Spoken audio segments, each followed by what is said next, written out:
Assalamualaikum warahmatullahi wabarakatuh. Kembali lagi bersama saya Mutiara Zalfananda dalam Sketsa Podcast SMK Negeri 1 Dompu. Nah, guys, kali ini kita kedatangan tamu yang spesial banget dari Institut Desain dan Bisnis Bali. Nah, langsung aja yuk kita ke narasumbernya. Selamat sore Bapak. Sebelum kita mulai podcastnya, boleh dong kita kenalan dulu. Dulu lah. Iya. Saya grogi. Ini maaf ini dipakai. Iya. Oke. Sudah. Langsung kenalan. Oh ya, mohon maaf ya, saya juga tegang nih ya hari ini. Ya, nama saya Kade Angga Dwi Astina. Jadi saya salah satu dosen di Institut Desain dan Bisnis Bali dan juga saya sebagai pembina di inkubator bisnis di IDB Bali. Ya, selanjutnya Bapak Ganteng. Oke, terima kasih Pak Angga yang lebih ganteng. Oke. Capek aja sih. Iya. Oke. Nama saya Gede Jaya Putra. Saya juga berasal dari kampus Institut Desain dan Bisnis Bali, tapi saya lebih sering disapa sebagai Pak Dede. Seperti itu, ya. Oke, terima kasih. Pak, gimana sih kesan Bapak saat pertama kali berkunjung di SMK Negeri 1 Dompu ini, gimana sih gitu? Oke, kesannya Pak ya. Iya. Ya, mau jujur atau bohong? Jujur aja deh. Jujur ya. Iya. Ya. Jadi jujur pertama kali sih sekolah ini ya jujur saya tidak ekspektasi banyak di awal.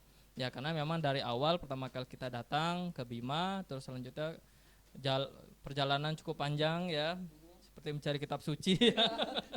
Ya gelap, ya kebetulan malam gelap tidak ada lampu, kita bertanya-tanya ini gimana nih, ternyata dari Pak Sofyan ya. Iya, Pak Sofyan. Ternyata lampunya lebih baik dibawa pulang gitu daripada ditaruh di jalan. Ya. Ya. Nah, terus kita melihat kuda juga ya. Sebenarnya kita sih pengen lihat pacuan kuda sebenarnya, tapi kayak agak sulit ya. Nah, cuma pada saat kita ke sekolah, ternyata asri. Jujur saya suka banget ya ngelihat sekolahnya ini benar-benar asri, terus banyak pohon-pohon Pak Dede, termasuk salah satu suka pencinta pohon Pak Dede ya. Ya, jadi memang asri banget, sejuk ya, yang konon dikabarkan Bima itu panas, Dompu itu panas. Ternyata enggak ya. Ya feel like home lah ya. Jadi benar-benar ya saya merasa seperti enggak jauh-jauh dari Bali. Gitu ya. Terus pada saat di sekolahnya pun ketemu siswa-siswi ya, biasalah ya, mungkin masih anak-anak, mereka pemalu sekali ya. Padahal kita lebih malu lagi sebenarnya. Udah malu-maluin. Nah seperti itu ya, dan di awal ya saya senang melihat antusias dari siswa-siswi di sini ya, terutama pada saat mungkin pada saya ngajar tadi ya, semangatnya tinggi banget. Padahal saya tahu banget bagaimana sulitnya mungkin pertama kali membuat ilustrasi digital contoh tadi ya, tapi semangatnya luar biasa banget ya. Itu saya apresiasi banget gitu sih, luar biasa sih. Itu sih menurut saya ya, SMK Negeri 1 Dompu ya, luar biasa. Pak Dede bagaimana? Sebenarnya terlihat dari ekspresi kita ya. Jujur dari tadi kita bercanda aja bawaannya. Kalau orang bercanda itu pasti lagi suka ya, lagi seneng gitu ya. Berarti secara otomatis kegembiraan dan kesenangan kita itu udah tergambar dari raut ekspresi kita. Jujur ini berkesan seperti itulah. Ini berkesan sekali peristiwa kunjungan pertama kami gitu. Dan dibilang dengan Pak Angga tadi, kita nggak pernah menyangka, iya, feel like home, iya benar. Dan semuanya di sini bahkan termasuk keramahan gitu ya, keramahan orang-orangnya itu juga saya memang benar-benar, wah ini enak nih di sini gitu, enak banget gitu. Jadinya dari awal sampai sekarang gitu ya, kita masih berbekal senyum gitu ya, masih berbekal senyum, ya seru-seru banget gitu ya. Itu sih biar saya nggak keduluan ketawa ntar lagi ya, soalnya benar-benar menyenangkan. Iya. Aduh. Yang sangat menyenangkan. Hoax deh kayaknya itu.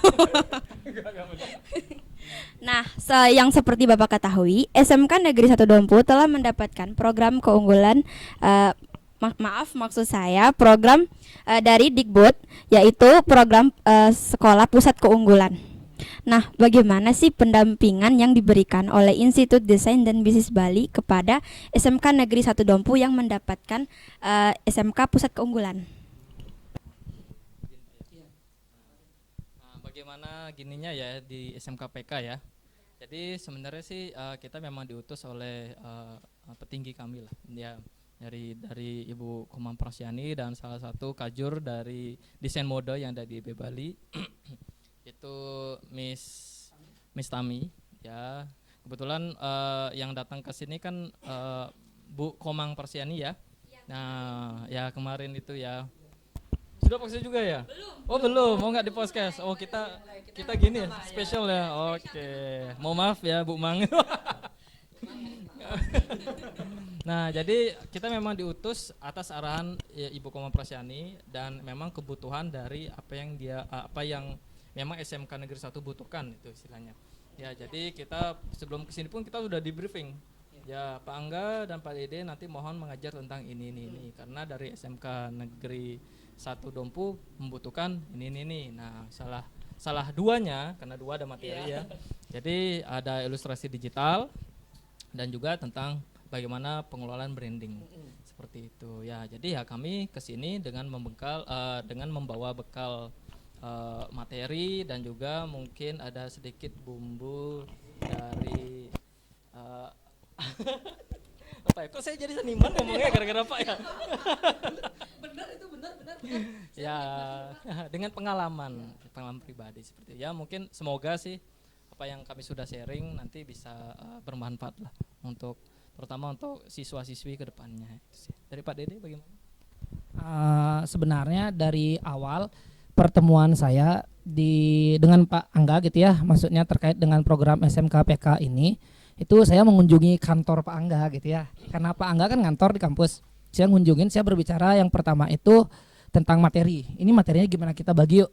Nah, materi yang kita bagi itu sudah pasti runut sesuai dengan kapasitas kemampuan kita. Nah, setelah kita bagi materi, Pak Angga nih yang ilustrasi nih, saya nih dapat yang branding nih gitu. Nah, setelah itu kita pikir lagi, Pak, gimana kalau kita tektokan aja dari dua komponen ini, kita ntar pas ngebawainnya, pas kita menjadi mentornya atau pendampingnya, itu kita berdua aja, nggak ada sendiri-sendiri. Dan alhasil jalan seperti tadi. Misalnya pada saat Pak Angga memberikan teknis, yaitu digital ilustrasi, di sana saya turut memberikan bantuan berupa pendampingan workshop. Nah, pada saat saya memberikan materi branding berupa teori, Pak Angga turut menyampaikan masukan-masukan terkait dengan seperti tadi penamaan dari branding kampus sketsa gitu misalnya. Itu menarik dengan alasan yang tajam juga. Nah, jadinya materi yang kita sampaikan ini enggak personal Pak Angga, enggak personal Pak Dede, tapi kita tektokan pada akhirnya. Nah, ini saya lihat itu satu peristiwa pendampingan yang cukup menarik sih. Kalau di awal setiap materi itu satu pengampu, itu awalnya.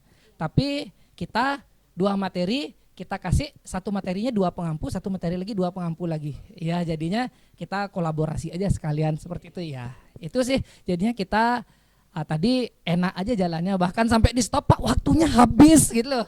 Oh iya seru itu waktunya habis, aku habis sih gitu, padahal minta lagi gitu ya. Mana tadi seharusnya jam istirahat ya, saya nggak tahu loh. Ternyata banyak yang gini, nggak enak sama Pak Angga. Saya nggak tahu ya, mohon maaf ya adik-adik ya. Nah, Pak, gimana sih saran Bapak gitu dalam meningkatkan kompetensi siswa-siswi program keahlian busana, terutama dalam fashion designer secara Mulai, kok makin berat pertanyaannya ya? Aduh, berat ya. Oke, kompetensi ya, meningkatkan kompetensi. Yang jelas jangan bolos. Itu satu ya. Jangan bolos, dengerin kata guru ya. Nah, cuma yang mengarah ke digital ya, yang jelas sih ya teman-teman harus bisa belajar bagaimana menggunakan digital tersebut. Ya, apalagi sekarang platformnya itu banyak sekali. Jujur, zaman sekarang adalah zaman paling mudah untuk belajar. Di mana-mana ada. Ya, di YouTube ada, bahkan di TikTok pun ada. Iya. TikTok tuh nggak cuma tempat joget-joget. Ya, jujur di FYP saya itu nggak joget-joget ya, karena saya ada istri di belakang saya ya. Tapi di FYP saya tuh selalu pasti tentang pengalaman dari orang tua cara mendidik anak. Nah itu kan salah satu ilmu juga kan. Nah dari sana saya belajar, ternyata saya secara tidak langsung saya belajar banyak dari media sosial daripada saya belajar misalnya ya di seminar dan sebagainya seperti itu. Nah itu mungkin salah satu cara terbaik untuk teman-teman siswa-siswi ya, terutama di fashion atau di tata busana. Ya jangan takut untuk explore. Ya kalian bisa karena kalian berusaha. Tapi kalau memang dari awal sudah merasa, aduh kayaknya nggak bisa, wah sulit gitu ya. Jadi memang harus dari awal. Oh ya, harus punya visi lah. Iya, jadi saya sekolah di sini 3 tahun. Saya mau jadi apa nih setelah lulus nanti? Harus punya visi seperti itu. Minimal saya tahu saya 3 tahun ini belajar apa yang saya dapatkan, ya. Dan ya nanti apa yang bisa saya teruskan. Apakah nanti misalnya setelah ini saya akan jadi wirausaha atau mungkin jadi pekerja atau bahkan ingin lanjut ke kuliah. Nah, hal seperti itu harus dipikirkan. Ya, lebih banyak belajar ya. Silakan berselancar di media sosial, YouTube itu banyak sekali. Ya jujur kalau bisa dikatakan dosen-dosen sekarang itu banyak memang mengambil materi dari YouTube. Jujur saya katakan, ya. Tapi ya kita memodifikasinya. Seperti saya bilang tadi kan saya sistem mencari materi atau belajar itu ATM, amati, tiru, modifikasi. Ya saya juga belajar juga. Ya soalnya karena seorang dosen kan never stop learning istilahnya ya. Kita selalu belajar ya untuk apa yang kita sharing, apa yang kita dapatkan ya kita share lagi ke mahasiswa. Nah saya sih siswa-siswi juga bisa seperti itu ya. Itu ya karena ya masa depan kalian ya menentukan bukan saya, yang menentukan bukan guru tapi diri sendiri ya, bukan juga Pak Dede ya.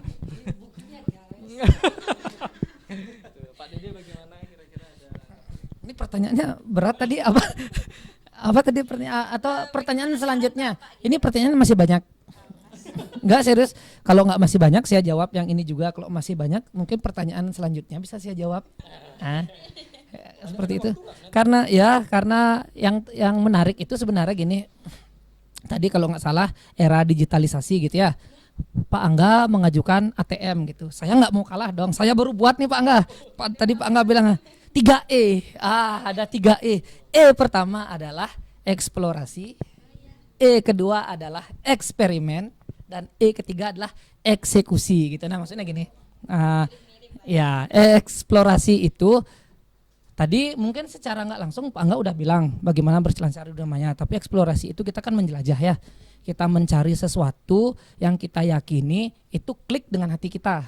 Eksperimen itu pada akhirnya kita mencoba dari sesuatu yang klik itu kita bongkar lagi nih. Kita jadikan sesuatu yang dalam tanda kutip lebih berbeda. Kalau Pak Angga tadi modifikasi gitu kali ya dibongkar lagi. Dan yang terakhir eksekusi itu adalah bagian finalnya. Mau jadi apa sih ini gitu ya. Nah tapi di dalam konteks 3E itu yang harus disadari itu adalah kesensitivitasan kita. Sejauh mana tingkat sensitivitas kita menentukan pola dari keberlangsungan bagaimana kita merambah pada dunia digitalisasi gitu sih. Penambahannya sedikit ya. Nah Pak, boleh dilihat dulu dong contoh produk di belakangnya kita nih. Ini adalah salah satu produk buatan dari ini guru-guru SMK 1 Dompu atau anak-anak SMK 1 Dompu. Nah gimana sih buat boleh dong Bapak kasih tips dan trik supaya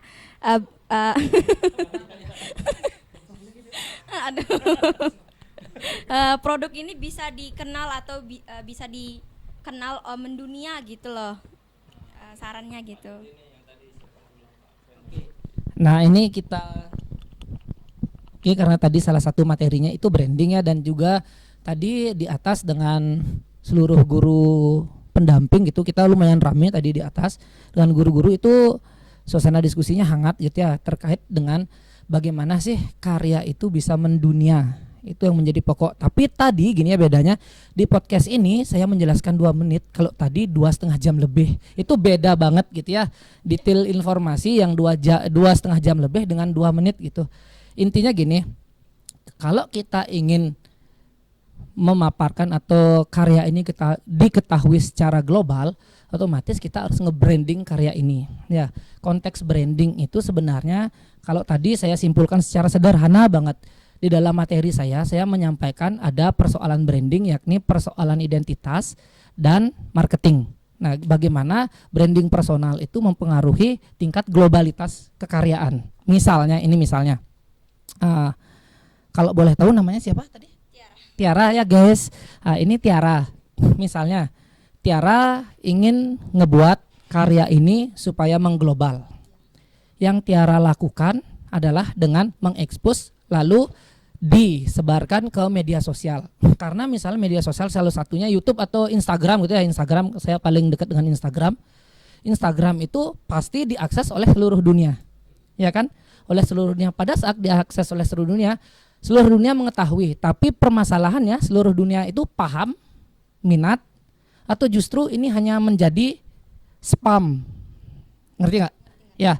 Nah, itu Tiara. Dan sekiranya sangat berbeda pada saat karya ini kita peristiwai, maksudnya gini, Tiara memposisikan dirinya Tiara sebagai siapa dulu nih, gitu ya. Misalnya Tiara, di sini Tiara sudah mengidentitaskan dirinya Tiara sebagai seorang desainer fashion.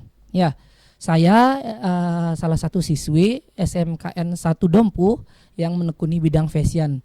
Karya ini, nah saya buat mengambil konsep jagung dengan mengedepankan teknik tie-dye gitu misalnya, yang mana sebenarnya teknik ini menjadi salah satu teknik yang meriah karena seperti kita ketahui meriah itu juga menjadi karakteristik dari masyarakat Dompu. Nah, pada saat Tiara mengemas karya itu dengan dalam tanda kutip konsep gitu ya, karya itu dia bakal muncul lebih terarah. Jadinya pada saat kita melakukan promosi ada penjabaran di baliknya, otomatis masyarakat yang melihat itu secara nggak langsung, oh gitu. Nah jadinya untuk tingkat global gitu ya, berarti secara tidak langsung harus ada konsepsi yang mendasari. Kenapa ini harus hadir? Seperti itu, nggak bisa kita hanya sebatas kita menghadirkan karya fashion kok, nggak gitu ya. Nah habis itu kalau persoalan branding itu sendiri itu pelik sekali ya, karena gini, branding itu kan penentuan identitas. Identitas itu lahir pada saat kita memiliki karakteristik. Karakteristik itu hadir pada saat ada ciri khas.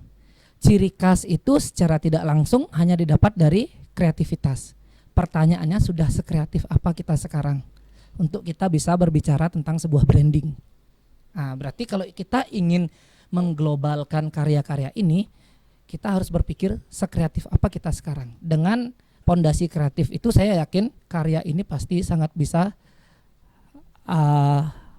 menjadi ya diglobalisasikan. Itu maksudnya itu materi hari ini sih gitu ya. Mungkin Pak Angga?